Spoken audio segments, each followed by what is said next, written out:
Hello, hello. Welcome back to the Money Hungry Mama podcast. I'm excited because I have Shannon here tonight. Shannon, take it away. Thank you so much, Brittany. Yes, hello, audience out there. My name is Shannon Logan, and I have been an entrepreneur for the last 12 years. So I've been self employed since the end of 2014. Back then, I owned a gym. I got my start in the health and fitness industry, started personal training as a junior in college, then worked in big gyms. I managed a gym for a while and then went out on my own in 2014. Ran a brick-and-mortar gym for 10 years. It Wow. was fantastic. It was quite an experience. There are countless stories to kinda share through that. COVID being one of them. Yeah, Um seriously. Yeah, so COVID was not fun for anyone, just to say that, but for gyms, it was particularly nasty, especially where I am on the East Coast, right outside of DC, and so, we got locked down and shut down and all that kinda stuff. And then I had a baby right after COVID as well. So, we were still in masks at times, so I learned a lot about entrepreneurship, about myself, about who I wanna be versus who I am, family, you named it, I learned a lot about it through that phase. And then I sold my gym about, I don't know, about 15 months ago, October of 2024. I had been doing some executive coaching on the side as a subcontractor in a couple, mastermind groups, and I just felt like I was ready to kind of move into the next phase of my life. I had a daughter at this point, um, and a brick and mortar business is no joke, you know? Yeah. Rent is due every month, and I had, 5 full-time employees with health benefits and all of it, so I was just ready to kinda serve people in a new realm, Mhm. and I've been doing executive coaching on the side for a while, and my business, I was able to scale it really well as also, so I had some experience with it all, and then I started kind of finding that I love coaching mom entrepreneurs through that. Love it. Because I believe through my experience, we are a unique blend. Entrepreneurship is not for the weak of heart. No, it's Let's not. just say that. It's a roller coaster through each day. Like each day you start out, you're like, this is going to be wonderful. And then by lunch, you're like, I want to burn it all down. And then by dinner, it might be wonderful again, right? Yeah. But you are the go-to for everything. You're the CEO, right? But what I was finding in my clients that were also moms is that they were burning out faster, and they were starting to get to a point where they were, like, treading water in life because they were the CEO of business and home, Yeah. chief everything officer, Yeah, seriously. right? And the questions you get in business all day long are very similar to the questions you get at home. "I need, I want, can you help? Please pay attention to me." And so I had my own journey with that when I had my gym and had to do some deep work on what was working and what was not. And so I just had this drive, this urge to help other women realize that they don't need to kind of settle for the grind Uh-huh. in terms of, like, if their lifestyle is not what they really want, let's do something about it. And it's not as hard to fix, to change, to improve as it feels in the moment. Because oftentimes people I speak with, clients I speak with, they're like, if I try to take on one more thing, I'm gonna drown, Yeah. you know? And so it kinda keeps them stuck in a phase, that they don't wanna be in for too long. And then they'll tell me, "I woke up and 5 years had passed, 10 years had passed, and I don't recognize who I am."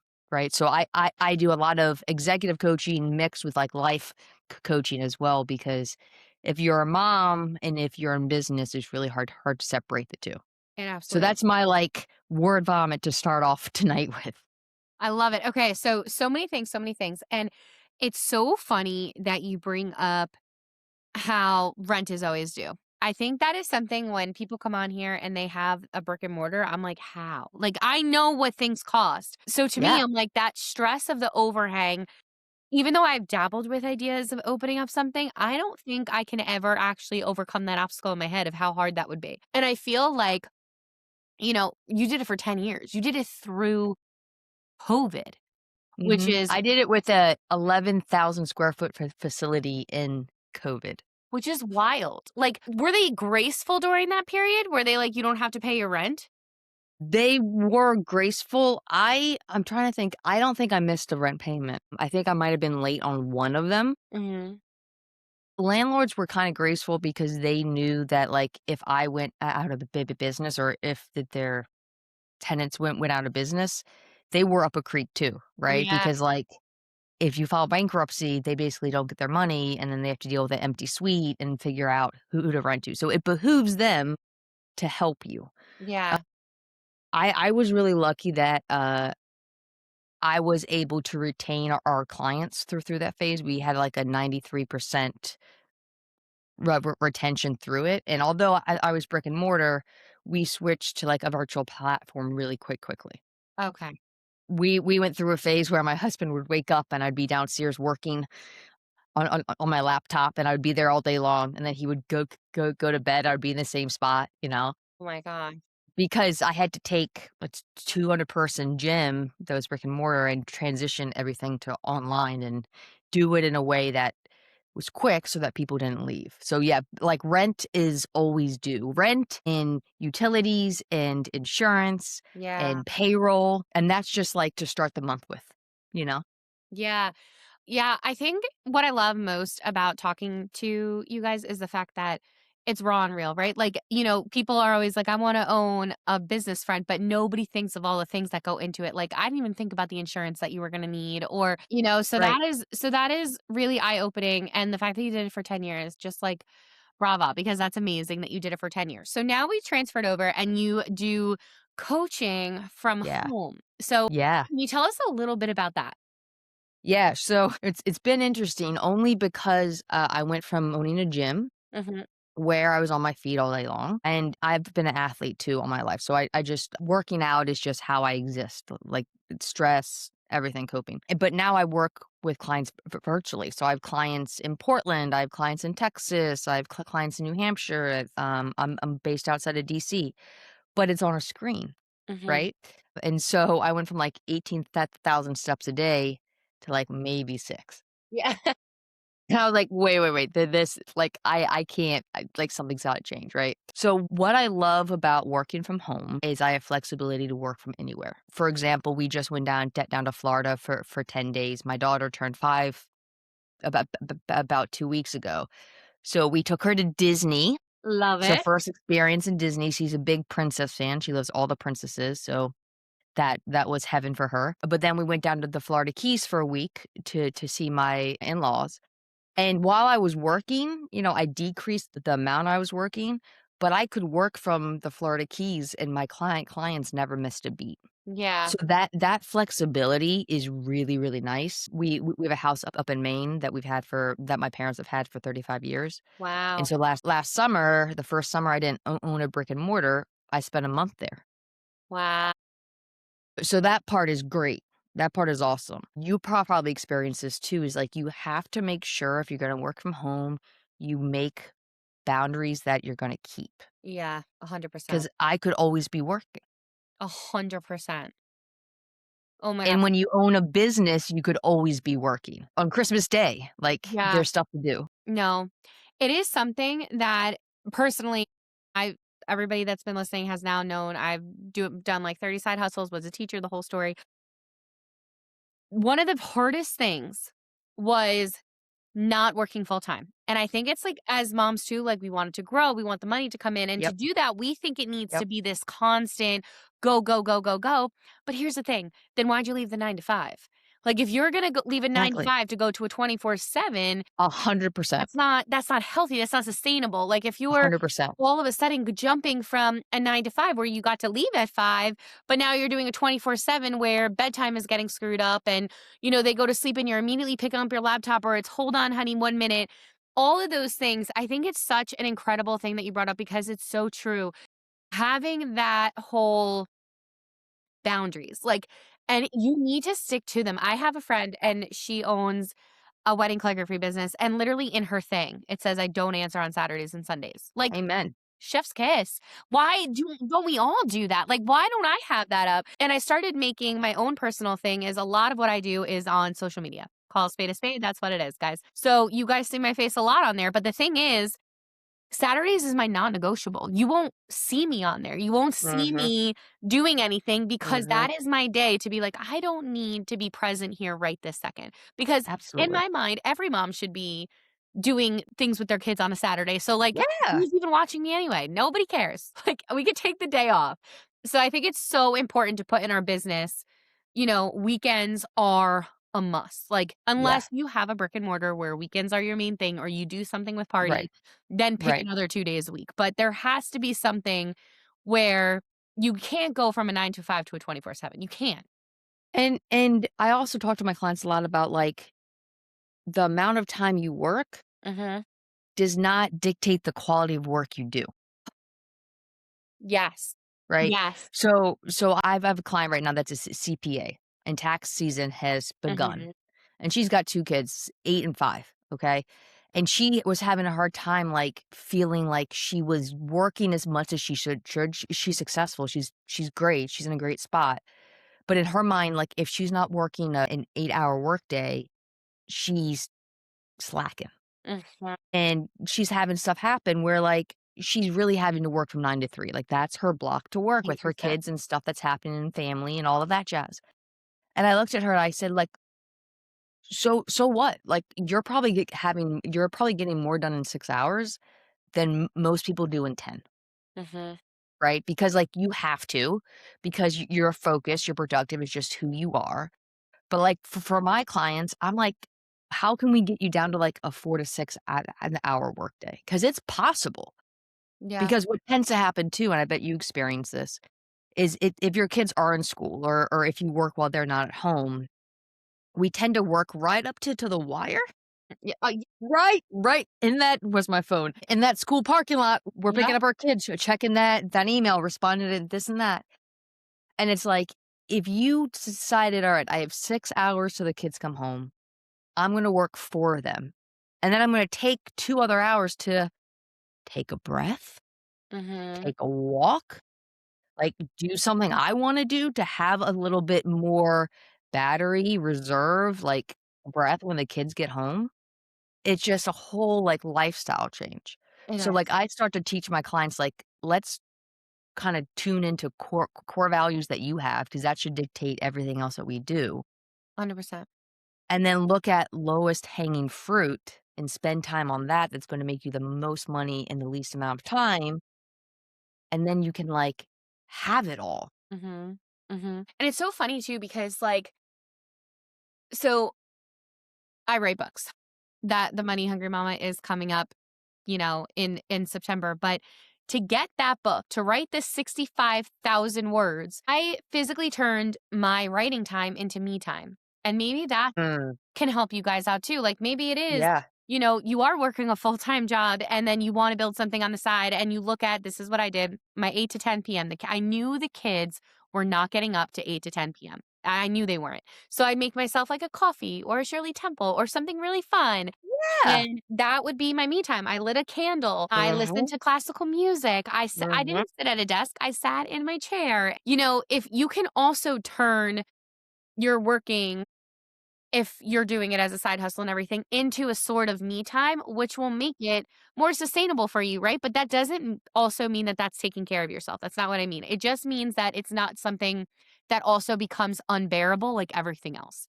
If you're turning working into an exciting me time, but still filling your cup, which is something I did not do for a while, so I still got burnt out. Like Yeah, they're two very different things, enjoying they what are. you're doing and filling your cup.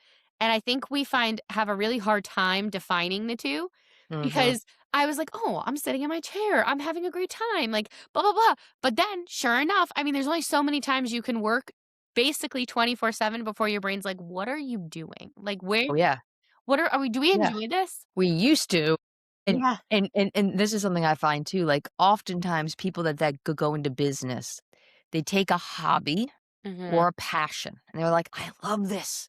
I can't wait to do this as a career," Mhm. and then they step into it as a career, and that shift changes the enjoyment you get from it. 100%. Not that you can't and not that you should, but Mhm. it's no longer a hobby where you recharge. Mhm. Now it's how you pay your mortgage, Yeah. and that Yeah. pressure just will change things, you know? One of the things that I took up as a side hustle was I was okay, so it was the beginning wave curve, so probably 2016 when Cricut came out, right? Maybe it came out before, I got mine in 2016. I was one of the first in the Etsy market of There cricketing, you go, girl. okay? There you go. I loved it so much, right? I loved cricketing. Like, I loved making the designs, I would make the shirts. I'm watching Supernatural while I did it. I was like, "This is incredible." All of a sudden, I Dream! started an Etsy shop. I know, it sounds like a dream, right? I started an Right. Etsy shop and Christmas came. The orders, which I was incredibly grateful, that was an incredible time that it just flourished like that. But you can bet the day after Christmas, I shut it down because I no longer was creative. I no longer liked what I was doing because it was 2 a.m., 3 a.m., trying to Mhm. make t-shirts, doing all this stuff. And I was like, I'm more of a let me do it once and post about it and be done type person than let me do it 700 times the same exact way type person. But Well, there's it's also a time aspect to that in terms of, like, you were being forced to. yes, yes. You leave the 9 to 5 because you don't want to be forced to do anything. And then all of a sudden you're stepping into a career where you're being forced to do something. You're like, what happened? What This was supposed to be fun. Oh my gosh, no, it's so true. And I think I think that's why I love putting this into aspects, right? Because everybody needs money. We all, this is the kind of world where everybody does need money. Let's call a spade, right? Like to be able to talk about these things, and that's why I just like put it on so much. It's all grit and heart. You want to physically love what you're doing, or else what is the point? It's not something that you should also be forced to do. It should be something that you truly want to do. And so going back to it, setting boundaries is a perfect way to make sure that you love what you do and stay loving it. Yeah. And what I'm really passionate about and what I get really excited about talking with my clients is core values. So I have a mentor and he says a lot that values and vision drive every decision. And I really take that to heart and I try to teach my clients that.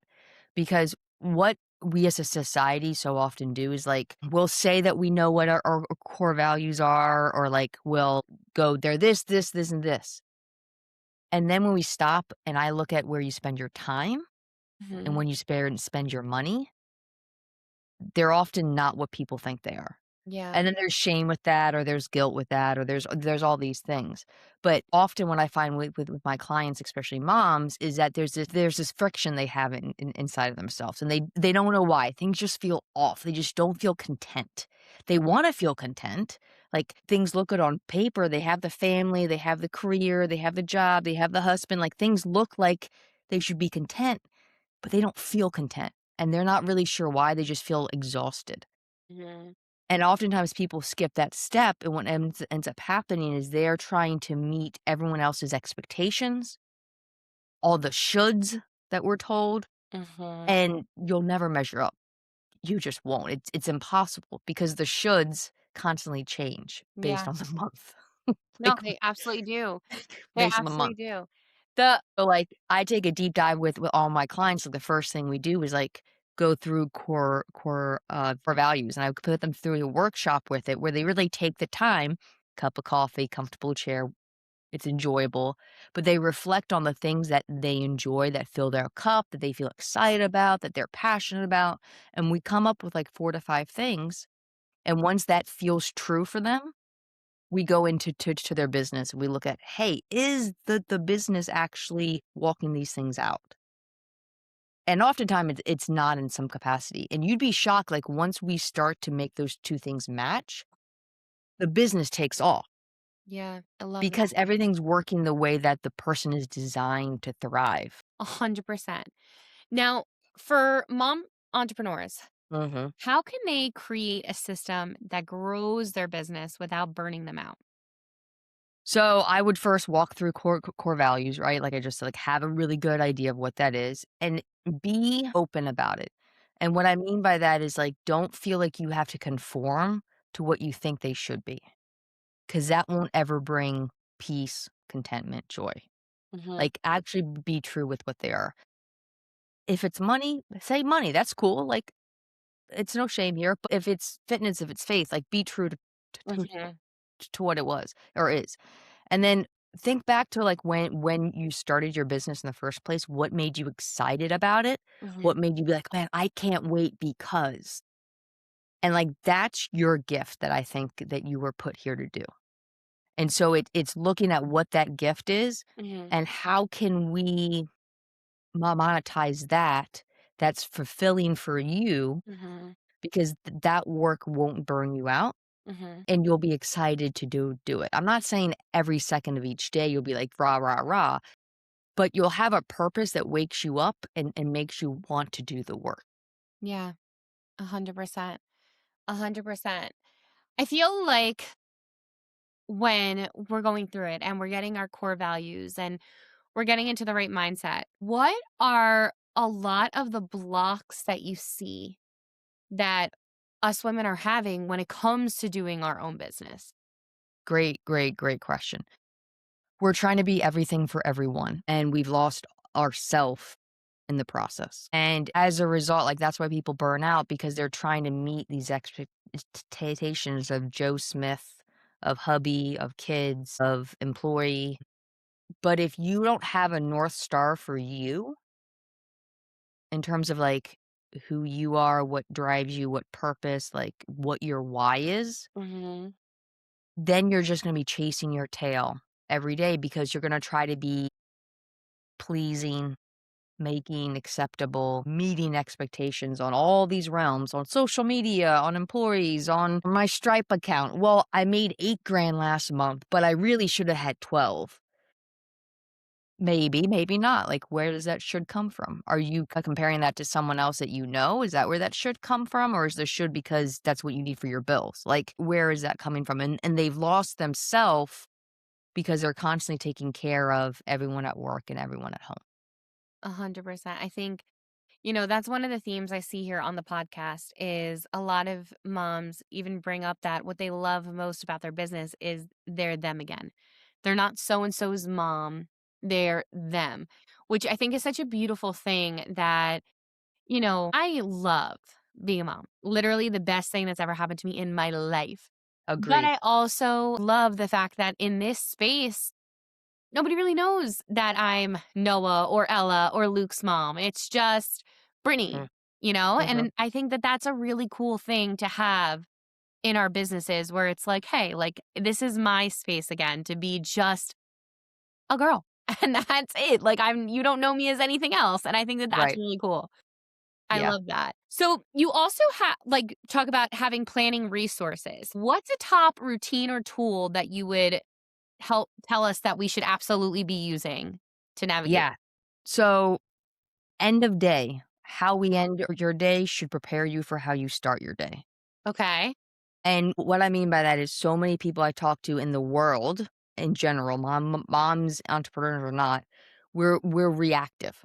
We're just waking up and we're reacting to things. We're reacting to the text that came through. We're reacting to the email. We're reacting to our kids that, peed the bed last night. We're just reactive. And we think that that's how it's going to be. So at the end of my day, when what I teach all my clients is we have a lot of noise in our head. Mhm. There's a lot of stuff happening up here.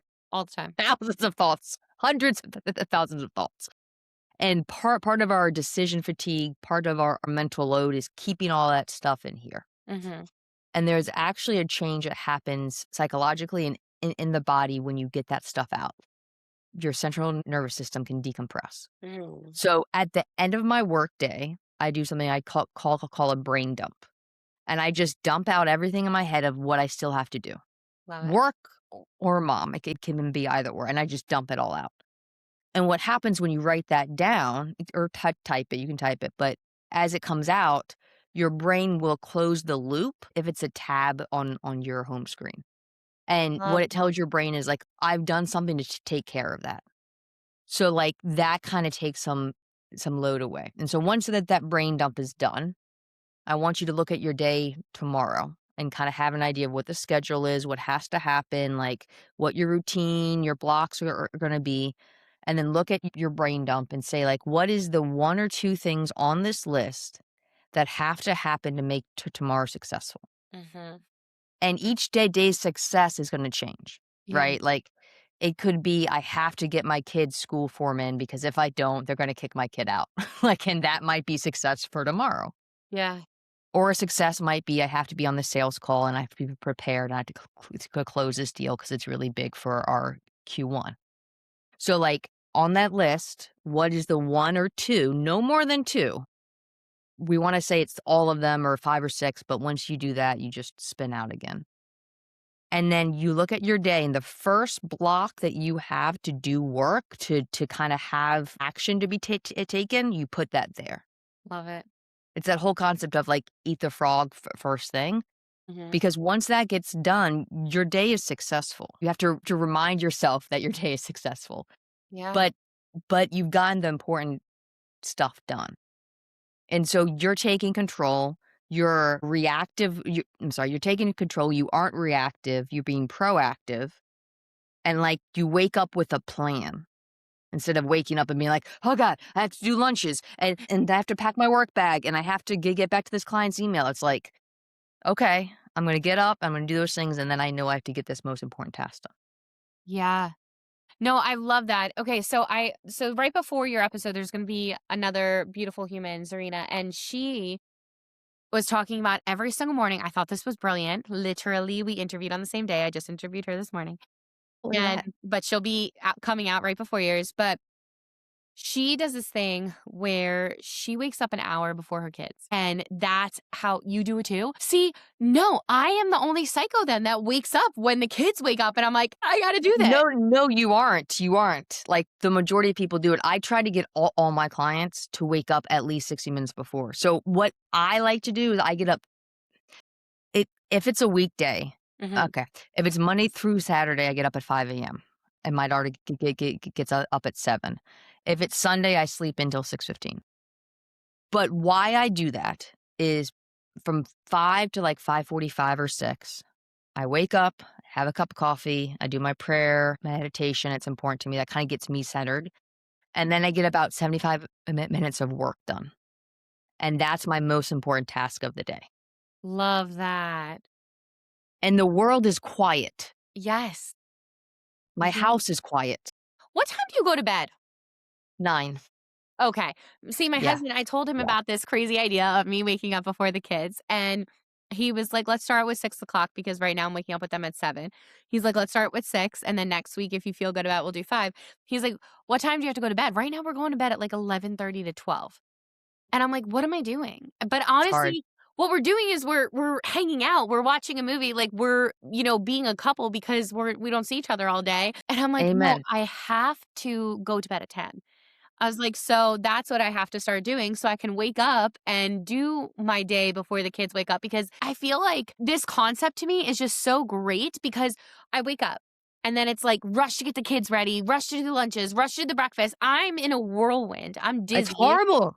I'm like, "This is terrible. This It's can't be the rest of terrible. my life." Well, and it's like if that's what I mean when I say, like, people wake up and they react. It's Yes, because they have no space exactly. to breathe before everything starts. Exactly. And so I would encourage you, if you're waking up at 7 right now, I Mhm. would encourage you to bump that back to 6:45 for, like, 3 or 4 days, and then 6:30 for 3 or 4 days because your system is gonna be shocked, and it's gonna be like, Yeah. "Why am I awake at 6 AM?" And it's gonna make it really hard, and I want you to succeed. I And love so that. if you just take a little bit smaller bites through and then, like, work your way up to 6, you'll be much more likely to stick with it and also, like, feel better. But Yeah. that way you can also, like, chunk down what time you go to bed too. Yeah, that's so smart. Okay. So don't just like shock myself and start waking up at 6 o'clock tomorrow. Start with like little increments and getting myself back.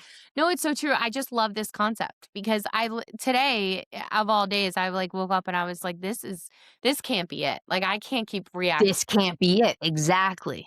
Like, I just this can't be this can't be my life. No, I was like so mad. It was like there's an email, there's a message, there's like, and I'm like, oh my gosh, like it's just so much to like wake up to. And it's like, I Right want here, breakfast. the I want second you this. wake up.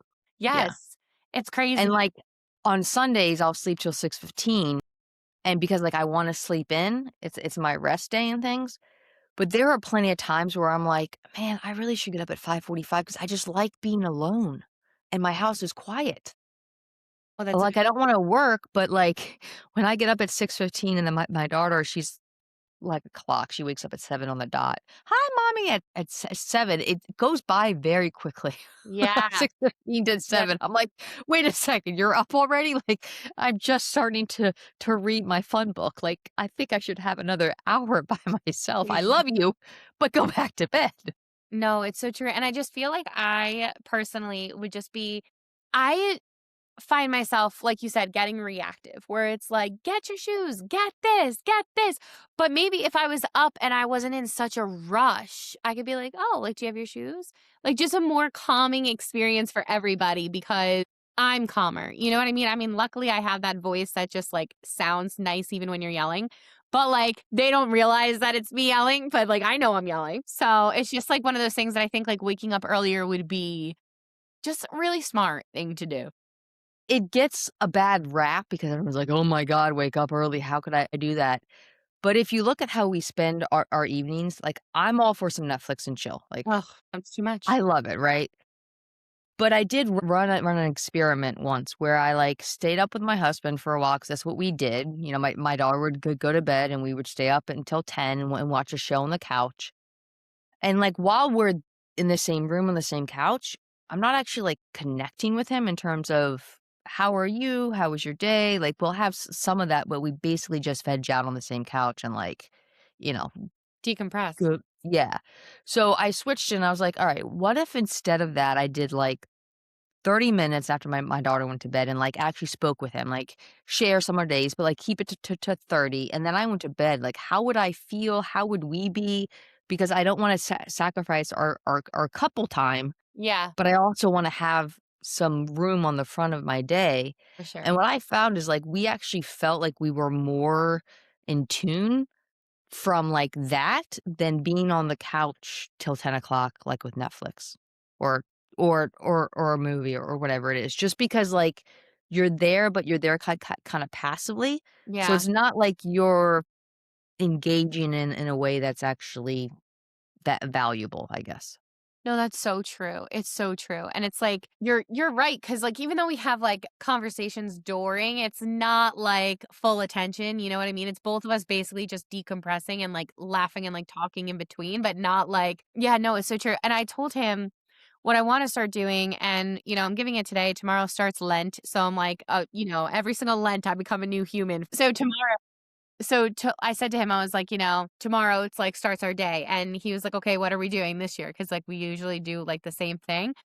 So I was between giving up like buying coffee out or because like it's getting out of control. Like we both buy coffee out all the time. Why do we have to do that? Like we have a machine or eating at home, like making home cooked Mm, meals. I'm terrible at this. It's just like cooking was never my forte, right? fair enough. So eating home Monday through Friday at least, like nothing out during those 5 days. And then I also wanted to he doesn't know this yet.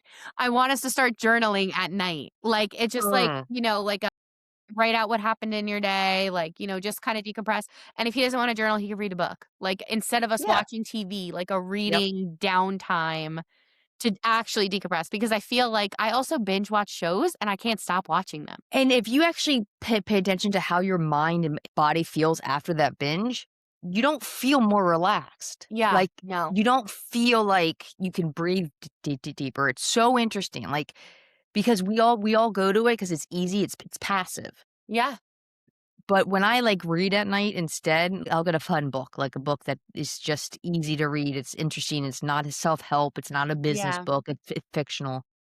I'll read for, like, 20 minutes and I'll be like, "Oh, I'm ready to go to sleep," and I'll fall asleep faster, I'll stay asleep yeah, better, like, because I was in the health and fitness world for so long, I have a huge background in, like, exercise physiology and how the body works and why it works, and I find all of that stuff really interesting, so I dove deep into sleep, and I learned a lot about, like, how to improve your sleep and love it. quality of sleep versus quantity and all that stuff, so I'm a huge nerd when it comes to that, and, I kinda started tracking my deep sleep through these experiments and saw, like, when I read at night, like, my quality of sleep was just so much better, and, like, I just felt kind of more chill. I just Yeah, felt like I could breathe a little bit more. I had more bandwidth. I had a little bit more of a fuse. for sure. I have a great I'll screenshot it and I'll send it to you. I've got a great end of day, like, journal prompt that's really simple that takes, like, 5 minutes, Yeah. which is what people kinda wanna start with often because the thought of journaling can be overwhelming just like everything Yeah. else, but it helps you kind of get into a place of gratitude Love it. and also seeing, like, how much you accomplished through the day. Yeah. I love that. Read a book, man. Was it Into the Magic Shop? I can't remember, but that guy is a genius too. He ended up just passing away. He's great. But basically, I read this book where every single night before you go to bed, you should write down what you were grateful for that day. So you're going to bed in this like very positive state. And let me tell you, when we did it, see, I have a problem with the follow through. I'll do it. And then all of a sudden it's like something happens and I stop doing it. And then all of a sudden I stop forever.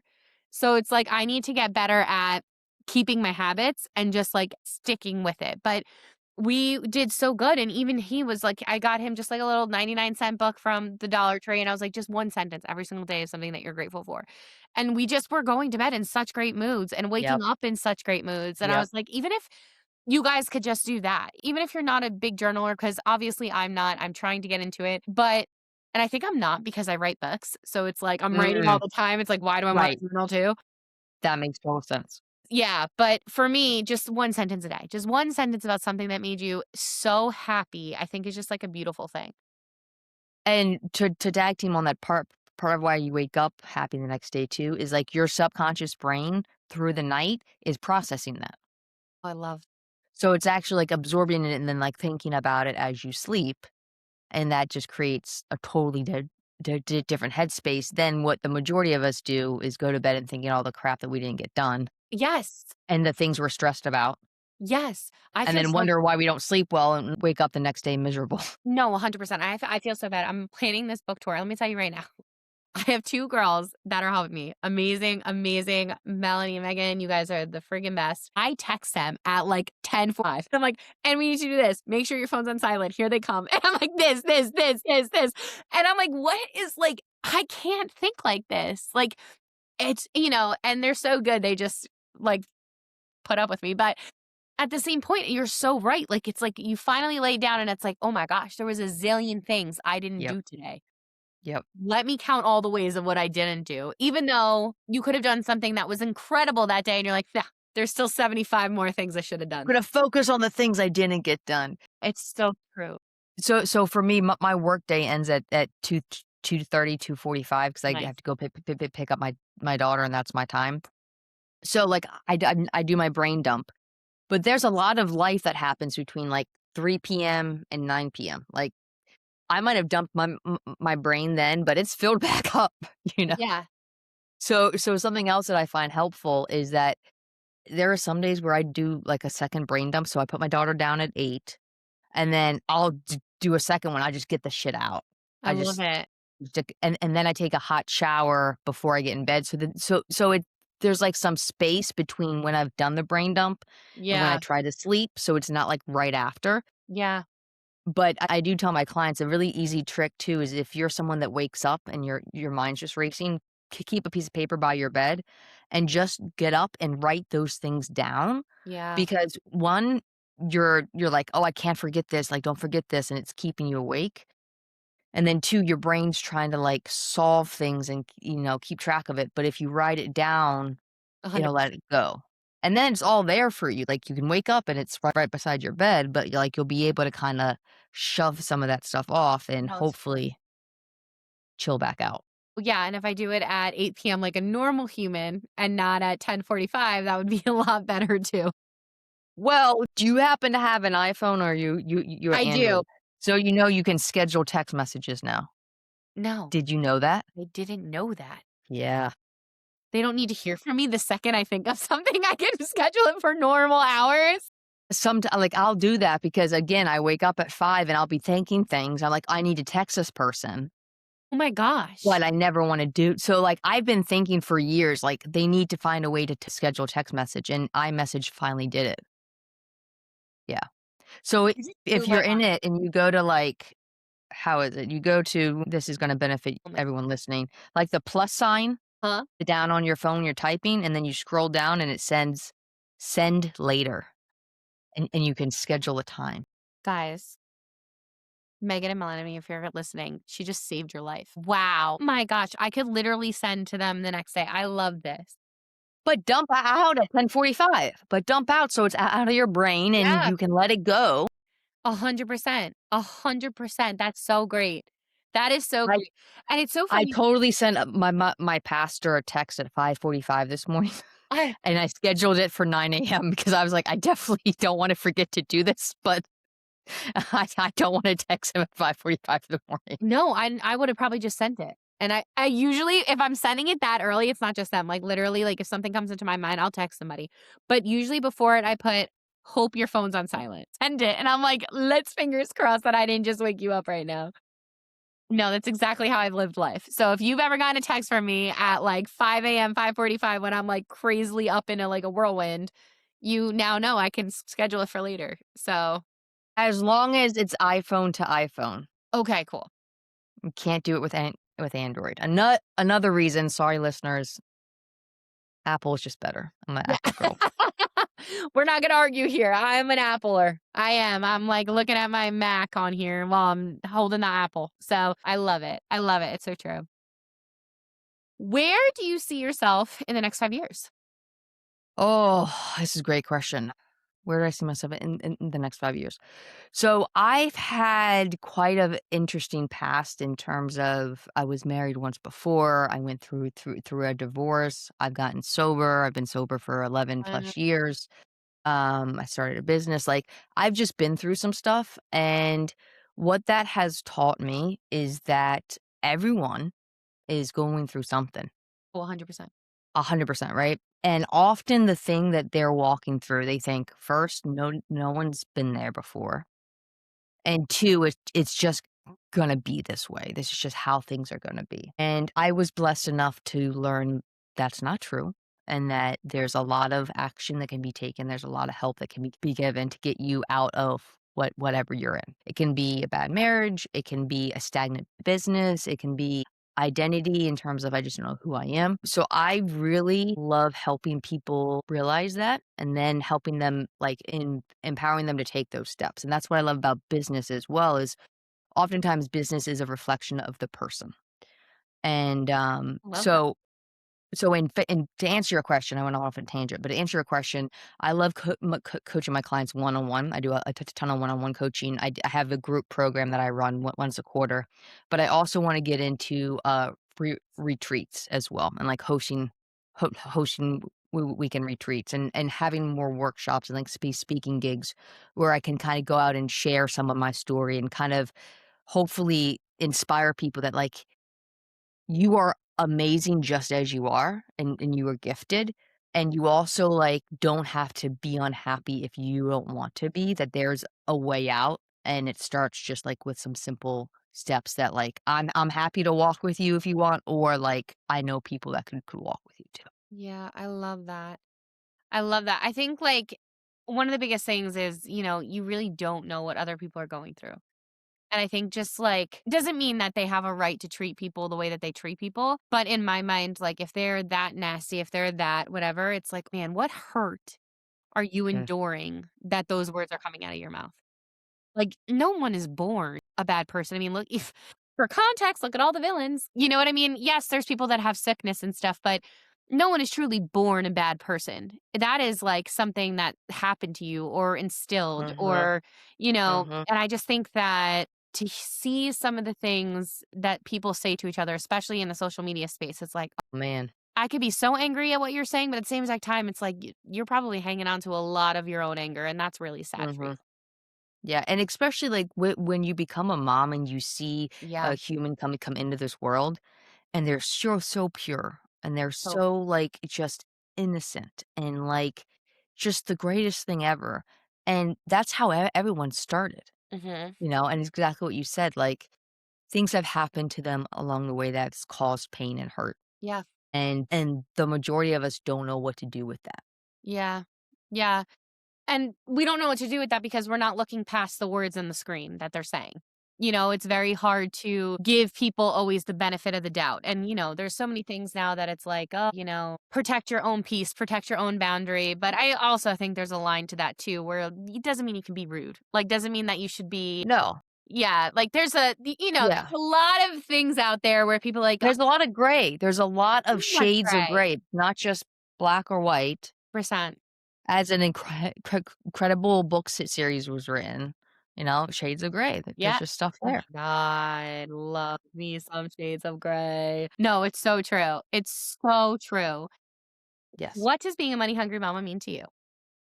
Great. So what being a money hungry mommy means to me is freedom. And so it's not the actual money I care about. It's the ability to have the freedom of time, for freedom of location, so that my family can live in a way that feels authentic to them. Yeah. I love it. It's so true. Yeah. And that's when we go back to the boundaries, guys. Yes, you can have your Boundaries. freedom, but you need to set the boundaries so you're not working 24/7. No one needs you 24/7. And if they're texting No one at does. 5 a.m. like me, don't answer. That's what I always say in the text. I'm like, I don't really need you. I just don't want to forget this. Your kids actually, like, if anyone there's not a person on this planet that needs you more than your kids, especially when they're 100%. small. But they don't even need you 24/7 because they sleep. They don't Yeah. need you when they're sleeping. Nope. Nope. So stinking true. And Shannon, where can our listeners support you? Excellent. So you can find me on Instagram, Coach Shannon, Shannon, Logan, Logan. And I have a website as well, Coach Shannon Logan, same thing. So an easy find, but find me on there. Shoot me a DM. I would love to chat with you guys. If you have questions, if you want feedback, if you just want to tell me I'm wrong in everything I said today, it's totally fine. But I've got a ton of good tools, systems that I'm happy to share when it comes to sleep. I help a lot of people with sleep. When it comes to boundaries, it comes to values and core identity, that's all the stuff I love, and then taking all of that and building a business that you enjoy and that you can thrive in and not just survive. 100%. And honestly, this is one of, and I'm just saying it because I love you all so much, most supportive communities. Nobody's going to come and bash you. They're going to just support you because Money Hungry Mamas are here for each other. And I love it so much. Shannon, thank you for being here. Thank you for having me. It's been a pleasure.